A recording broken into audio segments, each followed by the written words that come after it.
Halo. Pul. Oh. Ya.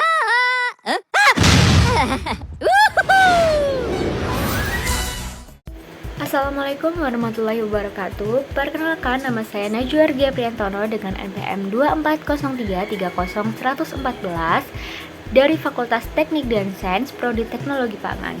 Baik, di video kali ini saya akan membuat tugas untuk memenuhi tugas mata kuliah Agama Islam kelas G743, yaitu membuat video reaction opini atau pendapat dari Coki Pardede di channel YouTube Guru Gembul, yaitu eksklusif cuma di sini Coki curhat soal agamanya.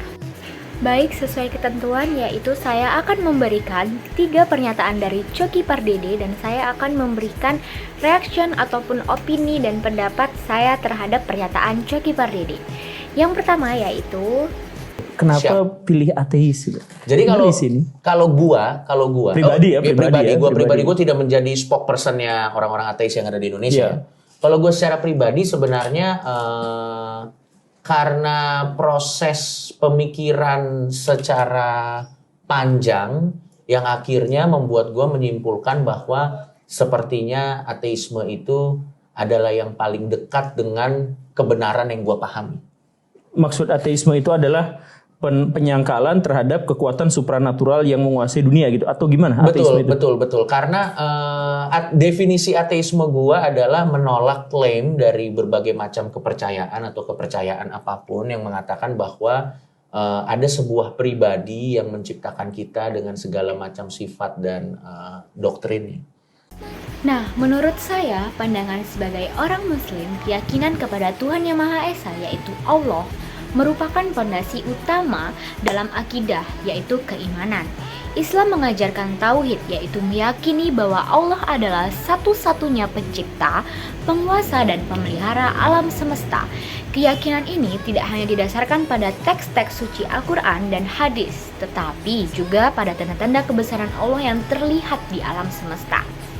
Definisi ateisme menurut Coki yaitu menolak klaim dari berbagai macam kepercayaan apapun yang mengatakan bahwa ada sebuah pribadi yang menciptakan kita dalam berbagai sifat.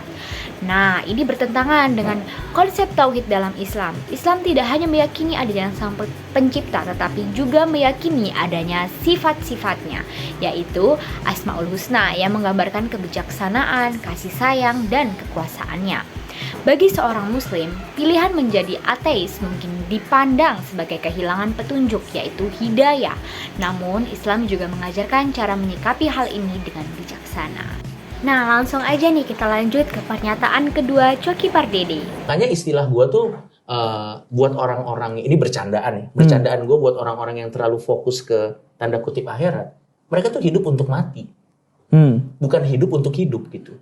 Menurut gua keindahan dari terlepas apakah akhirat itu ada atau tidak, tapi keindahan dari kehidupan yang terbatas adalah kita jadi menghargai bahwa hidup kita nih ada selesainya dan semasa inilah let's make the most of it gitu. Mari kita buat yang terbaik dari masa yang terbatas ini, sehingga buat gua surganya adalah pada akhir hayat gua saat gua udah tua dan gua sekarat, gua bisa dengan tenang mengatakan bahwa saya puas.